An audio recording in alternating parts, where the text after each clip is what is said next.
Who would you consider to be your best friend in the office? What is Davina like in real life? Does Jason actually favor Mary more than anyone else? I wasn't very happy about that. Maybe I do talk a little bit of shit, but I know the truth. I'm just happy and go lucky all the time. So if they think I'm stupid for that, then I'd rather have them think I'm stupid than be a bitch. Hi, you guys. I'm Heather Ray Young, and I'm from Netflix Selling Sunset, and I'm here with BuzzFeed to answer your burning questions.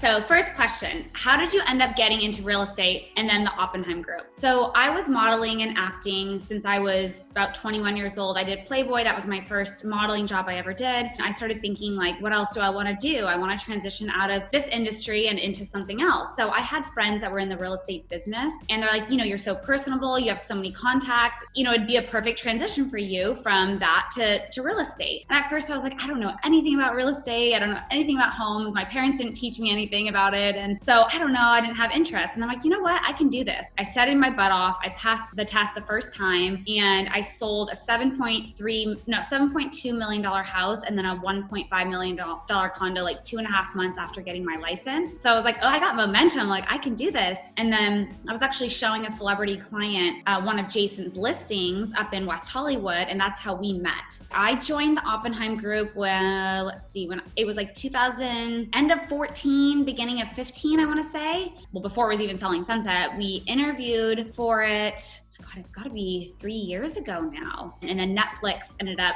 picking it up. And then maybe, 6 months later, we started filming. How was the seating arrangement at the Oppenheim Group's office decided? Before we started filming Selling Sunset, we all had our desks, but, occasionally I would sit somewhere else if someone wasn't there. We weren't all there at the same time. That was before we started filming. And after we started filming, I don't know if Jason chose or Adam, our creator chose, but yeah, I got put in the back. And as you see, I wasn't very happy about that, but I felt like I was always yelling to everyone and I couldn't see anything. And I felt like I was out of the loop and not involved, which I hate. So I was not happy about that. So what was the office dynamic when you all found out about Chrishell's divorce? I was devastated. I was shocked. We all thought it was a joke. We thought it was this isn't real. We were just with her the night before at the charity event. Everything was fine. She was happy. She was talking about Justin. She was talking about, she was auctioning off things for Justin. And, I'm a lover. I think you guys know that. I love love. I believe in soulmates. I believe in true love. And from what I knew of their relationship and them and things I had talked to her about,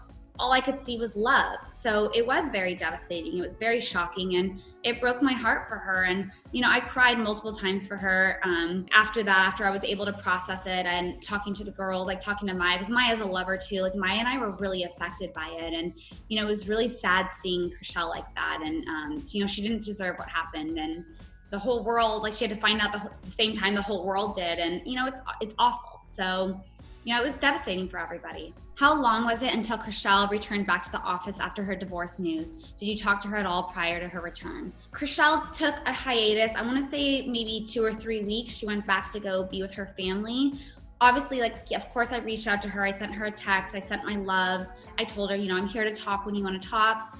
You want to go get wine, you just want to hug, girl time, I'm here. But I didn't want to keep pressuring her and talk to her and ask her these questions that I knew the whole world was asking and everyone was reaching out to her. The last thing you want to do is be on your phone all day talking about the same story over and over. And she didn't know the answer. So when people are asking, it's just I don't know. So what's the point in asking her? And everyone was. I just wanted to leave her alone, give her time to relax. Oh, Davina instigates a lot of drama in season 3 and continues to bump heads with nearly everyone, even the boys. What is Davina like in real life? Davina is very opinionated. She's a very strong woman. And I think the first time I met Davina, she started asking me all these questions about my life, within 5 minutes of meeting her. And I remember after I walked away, I remember telling my girlfriend, wow, that was kind of aggressive, the way she was asking me, there was no emotion. It was just kind of and this and this and this and asking. But the longer we spent time together and I got to know Davina, she's a really good friend and she's a really sweet person and she has a good heart. She's just really hard on herself and she's a hard worker, so she pushes herself a lot. And I think she's, sensitive as well. So that's just who she is. She says a couple things that I don't agree with, like, the Moissanite comment and then the 2 sides to every story comment. I just, there's certain things I don't agree with her, but I do think she's a great person and has a huge heart. And she's been a great friend to me. There's been nothing negative that she's done to me. So I can't say anything bad about her. Are there more real estate agents who work at the Oppenheim Group than are shown on the show? Yes, we're a boutique agency. It's still a small agency, but there's probably around maybe 15 of us. We do have some guys that work there, and then a few other girls that work there. Who would you consider to be your best friend in the office? That's changed a lot, to be honest, throughout the last couple years. Maya and I used to be really close, but Maya has 2 kids now. She lives in Florida most of the time. I'd say right now I'm very close with Mary and Chrishell, and I'm getting closer with Amanza. So when you aren't filming the show, are the ladies of Selling Sunset still selling houses and going to the office? Yes, we are. This is our real career. I mean, obviously with COVID, things did slow down a little bit for me. I know Mary is working all the time. Jason's working all the time. But I'm always in contact with the girls. I'm always in contact with Jason. I just got off a call with him, but I'm still actively working. I have clients, but yeah, all the girls, we all have clients and we're still working. Have any of the women said anything on the show during their solo interviews that has caught you off guard or reignited the drama? Yeah, I never know what the girls are going to say. I never know what they're going to say in their interviews. They don't know what I'm going to say. In season 1, we used to, because we're all friends, like we really are, but we do really fight with each other. So sometimes, during filming or during the interviews, maybe they'd ask me about that fight I had with Christine, and maybe I do talk a little bit of shit, but usually I would like text her after and be like, hey, this is what they were asking me about that fight we had. I just want to let you know, like, this is kind of what I was talking about, but I don't want you to get mad at me for it. But, we're pretty good about that. Like, we'll kind of keep each other in the loop. Not as much anymore. But season 1, we definitely were more like had each other's backs with things like that. I think mainly it was Christine that said a couple things about me being stupid or whatever, but it's all good fun. Like, she can think what she thinks, but I know the truth. I'm just happy and go lucky all the time. So if they think I'm stupid for that, then I'd rather be happy, go lucky, and humble, and have them think I'm stupid and be a bitch. So that's what I have to say.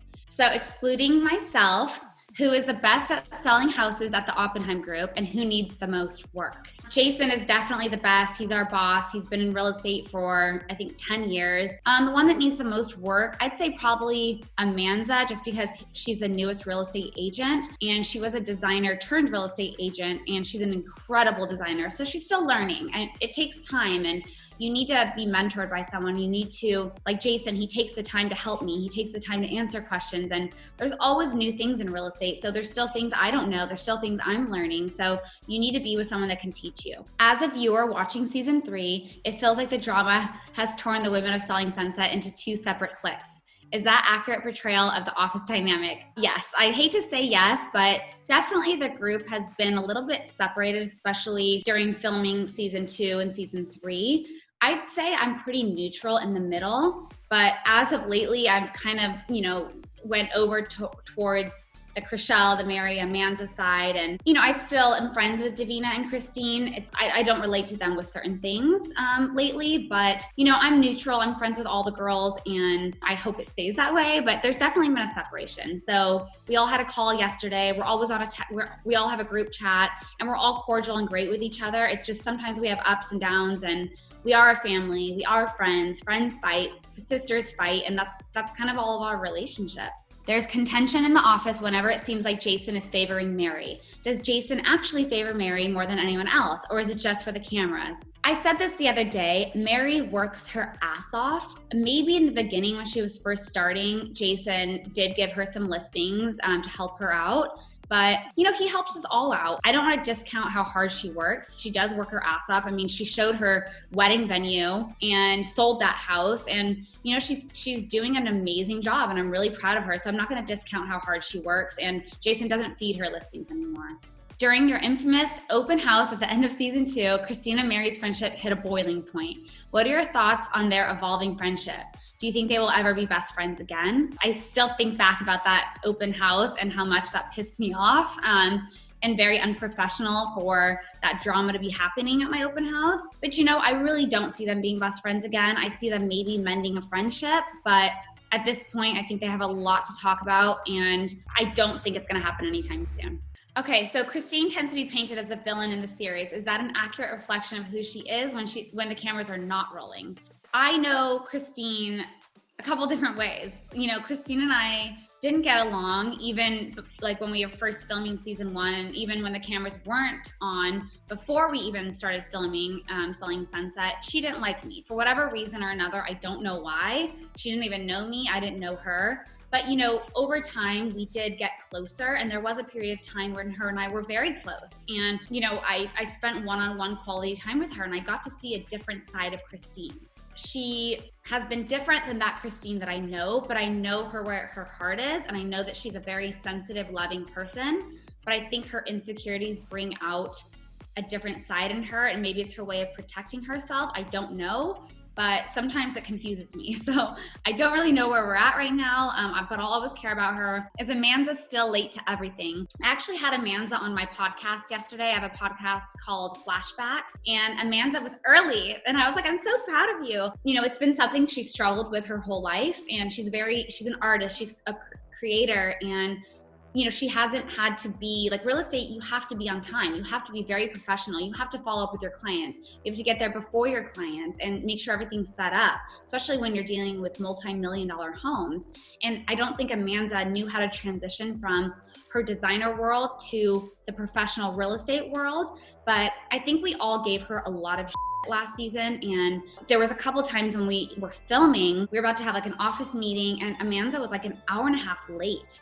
And, we couldn't film. We had to wait for her, and we're all there. I'm always early. So I'm extra early. I'm always like at least 15 minutes, 30 minutes early. So I was always just sitting there, like ready to go, mic'd up, waiting.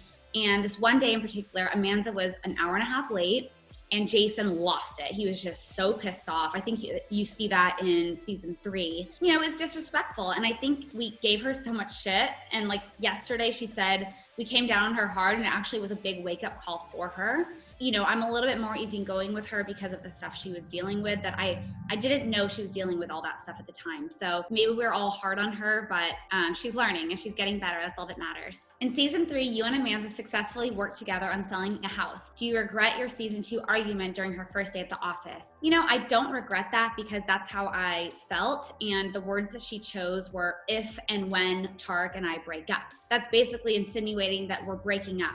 So I think that argument kind of got overshadowed, like those words got overshadowed by, the children, the discussion about the kids. But, she didn't know me at the time. Like, I think we had maybe seen each other here and there at parties through Mary and Jason, but she didn't know me. She didn't know my relationship with Tarek. She hadn't asked me about my relationship with Tarek. So I was not asking for her opinion. I do understand now where she was coming from, being a single mom and dealing with, an ex-husband or dating men in her life that were in her children's life. Like, I understand. She had been through it, so she was just trying to protect the situation. And I actually texted her the other day and I said, I'm sorry that I wasn't more sensitive about what you were going through, but I didn't know what she was going through. We weren't friends. She wasn't telling me her personal business. We've mended everything. We're great friends now, and we talk all the time. All right, so we see a lot of Romaine and Christian on the show. Can we expect to see your fiance, Tarek, in any upcoming seasons of Selling Sunset? Oh, well, I actually have some good news. So Tarek is on HGTV, and unfortunately, because the networks were not allowed to film together, but I was allowed to film one episode on his show, Flipping 101, which is on HGTV. And also HGTV, they filmed our engagement. I didn't know that they were filming the proposal, obviously. I thought they were just filming more content to get our episode to an hour. That's what he told me. Because they got to film the engagement, Netflix and HGTV came to an agreement that Tarek is allowed to film an episode with me next season. I'm so excited to have him on camera with me and film with him. We have so much fun together and we love filming together. So what was it like entering such a blended family when you started dating Tarek? I gained a lot, and my whole life changed. I went from being like a single girl in LA, and now I'm, bonus mom, 2 kids, fiance. I moved my life from LA down to Newport, and it's been a whirlwind, but everyone gets along great. Everything's for the kids. They're the most important. They're number one. As long as they're happy, we're all happy. So that's all that matters. We have great communication, and yeah, everything's great. What has been the most produced storyline in the series thus far? I mean, nothing's produced. Everything is our real life. Obviously, for certain purposes for the setup, they have us in the office or they have us like having lunch. Maybe we wouldn't have chose that restaurant, but production, that's what they chose and that's the scene we're filming, but everything else that happens is organic. When do you film the solo interviews that we can see on the show? And are you able to watch any of the show's footage prior to release? So usually we don't start filming the interviews right away. They'll wait until a few months in till we've got like a lot of coverage and we filmed quite a bit. And then we'll go back and we'll film the interviews based on like what we've filmed so far. And usually based on the interviews, I'm kind of like, oh, that's the scene they're going to use, or oh, they're going to use that when I went to that restaurant with her, or that fight. So I can kind of like guess what they're going to use, but we don't get to see any of the footage until right before the release. So I just got to see season 3. I want to say it was like 3 days ago. They sent us the link and we were all like, well, Tarek and I, we stayed up like binge watching it. Usually we watch it all as a group, but because of COVID, we haven't been able to. What are the biggest differences between Jason and Brett? Jason and Brett are very similar. They're twins, but their personalities are definitely a little bit different. Jason is very strict, very hard on us, doesn't have a lot of patience for the girls. Like he'll ask me a question about something in my personal life and I'll sit down, I'll start talking to him and he'll be like, okay, I can't do this anymore. Like I can't listen anymore. Like I don't have time. So he'll kind of brush me off. I'm like, that's not nice. And then with Brett, he's a little bit more sensitive. So he'll listen to all of our girls' problems and, he'll give us like advice and he's just a little bit more like chill than Jason. How has COVID impacted Oppenheim Group? And has season 4 been filmed yet? I'm down in Newport Beach, which is about an hour and a half from LA. I've been down in Newport for the last like 6 months, pretty much full time. I go up to LA still for listings and appointments. It's just a lot harder to get up there, but we have not filmed season 4. We have not even heard if we're getting a season 4. That's depending on how season 3 does. So binge watch, you guys. The more you binge, the more you watch it, we'll get a season 4. If Selling Sunset lasts several more seasons, which it will, where would you want to see yourself by Selling Sunset season 10? Oh my gosh. Well, I'm going to be married. Yay. So I'll be Miss El Musa. So I'll be changing my name. I would love if the kids could film with me. So I'm hoping next season I could film with the kids. Tarek hopefully will film with me more. I hope to sell a $20, $30, $40 million house on the show. And I'm actually going to be helping Tarek flip a home. So I'll be helping with the design. I'll be helping flip. So I would love to bring that onto Selling Sunset. Okay, you guys, make sure you catch me and all the cast of Selling Sunset streaming now on Netflix. And also listen in on my podcast. It's called Flashbacks.